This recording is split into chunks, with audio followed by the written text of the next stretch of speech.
The salt spray kissed the air with a perpetual, bracing chill. It was a town carved into the edge of the world. Aware, where the sea was not merely a backdrop, but a character itself. Fickle and holding within its depths a profound, silent, ere-lived Alara, who saw the world in shifting light and shadow. Her studio was a small, cramped room above a retired chandlery. Her hands, perpetually smudged, with charcoal, she painted the fog that swallowed the horizon whole, the fleeting iridescence on a disturbed patch of water, the hard lines of the fishing boats against a bruised twilight sky. Alara was a creature of quiet observation, her presence as subtle as the mist that often clung to the harbor in the early hours. She spoke little, preferring the silent dialogue between her eyes and the ever-changing landscape. A kiosk, the worn cobblestones of the quay, nestled between a fishmonger's and a net mender's shed. He worked with wood, salvaged from the sea, driftwood sculpted by currents, aged timbers from wrecked ships, smooth, salt-bleached planks. His hands, strong and calloused, coaxed form from chaos. He carved seabirds frozen in flight, waves captured in a curl of grain, figures that seemed to possess the silent dignity of the sea itself. Finn was as reticent as Alara his world contained within the scent of sawdust, the rhythmic whisper of his tools, and the stories the wood whispered back to him. He watched the harbor too, but with a craftsman's understanding of resilience and the slow, persistent shaping force of nature. Their paths, though parallel, rarely intersected. Alara would often sit on a barnacle-encrusted post by the water's edge, sketching the interplay of light on the waves. Finn would sometimes stand in his workshop doorway, watching the boats. They were two solitary vessels sailing the same small bay, aware of each other's presence, but maintaining a respectful distance. One blustery afternoon, as Alara was trying to capture the furious energy of a sudden squall, a gust snatched her charcoal stick from her fingers. It skittered across the whetstones, coming to rest near the threshold of Finn's workshop. She sighed, gathering her paints, about to retrieve it when the heavy wooden door creaked open. Finn stood there, framed by the warm golden light of his workshop. He didn't say a word, simply bent down, his movements economical and strong. His hand, rough against her paint-stained one, offered the small black stick. "Thank you," Alara murmured, her voice barely audible above the wind. He nodded, a faint, almost imperceptible smile. "Mind the wind," he said, his voice a low rumble. He returned to his workshop, and Alara back to her sketching, but the brief exchange had shifted something in the air. The respectful distance no longer felt like simple solitude. It felt like a shared, unspoken language. After that, the silent interactions became more frequent. Alara would see him pause in his work, watching the same goal she was sketching. Finn would notice her on the quay, and a silent acknowledgement would pass between them. A nod. He started leaving interesting pieces of driftwood. She, in turn, once left a small, quickly sketched drawing of his workshop door propped against his closed window. The middle part of their story wasn't filled with grand gestures or passionate declarations. It was built on shared quietudes, mutual respect for each other's solitary pursuits.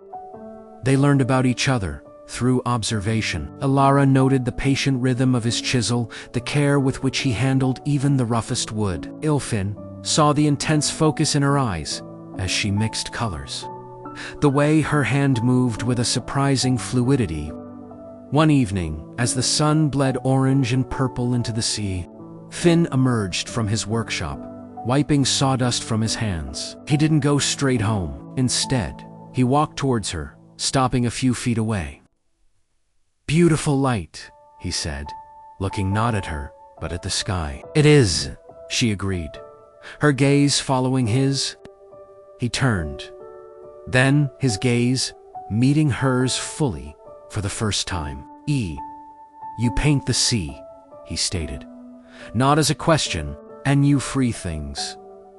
From wood, she replied. He smiled back, a genuine, warm smile that softened the strong lines of his face. Maybe we see the same things, he mused quietly. The air between them thickened, no longer just salt and wind, but something charged and hopeful. Days turned into weeks. They began to talk, slowly, haltingly at first. Conversations about the grain of wood, the reflection of clouds on water, Hishuda, his carvings. A flock of terns, taking flight from a gnarled branch, the perfect shell that felt impossibly light in her hand. She showed him her canvases. Seascapes vibrant with fleeting light, his studies of waves crashing against the rocks, portraits of the ancient fishing boats that seemed to possess souls.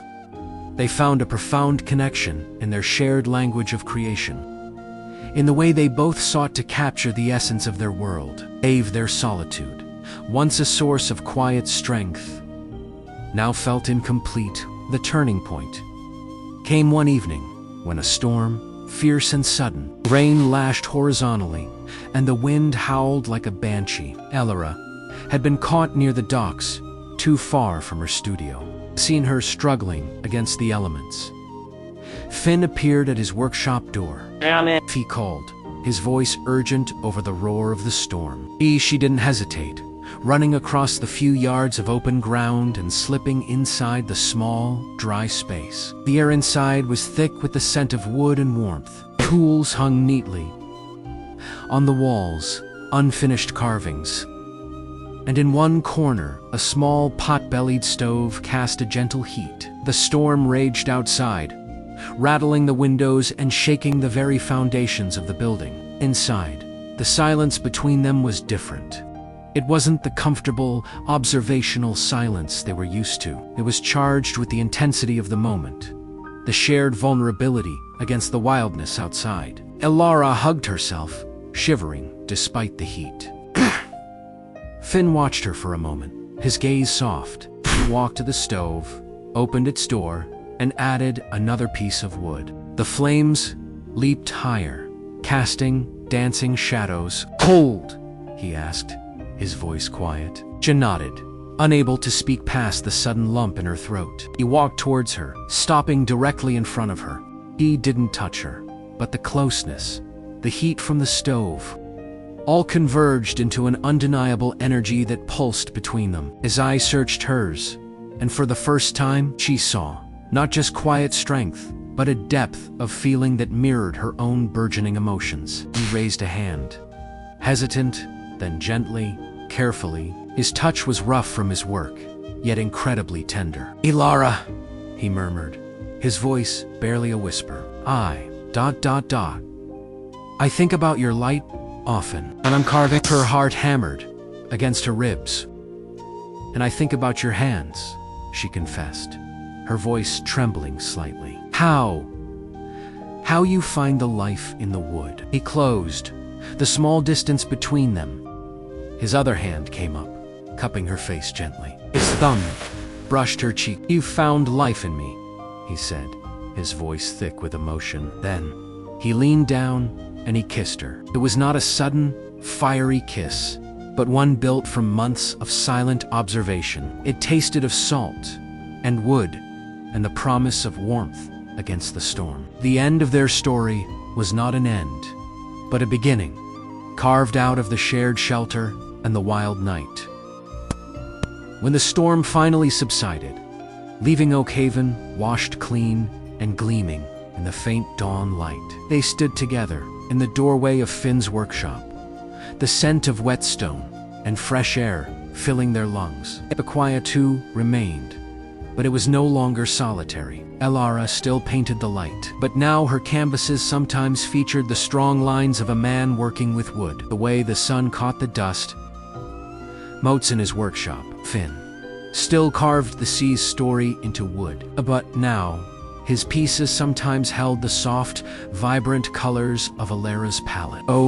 Or the curve of a line that reminded him of her profile against the sky. They walked the docks together, shared silent meals by the stove, their hands finding each other, naturally, The people of Oakhaven simply saw the quiet painter and the silent woodcarver. They didn't need grand declaration. Their love was in the shared glances across the harbor, in the way Alara's hand rested naturally on Finn's arm, in the understanding that passed between them with just a look. Their story was etched not in words, but in the patient strokes of a brush, the careful cuts of a chisel, and the enduring, quiet strength of two souls who found their anchor in each other amidst the ever-shifting, beautiful chaos of the world.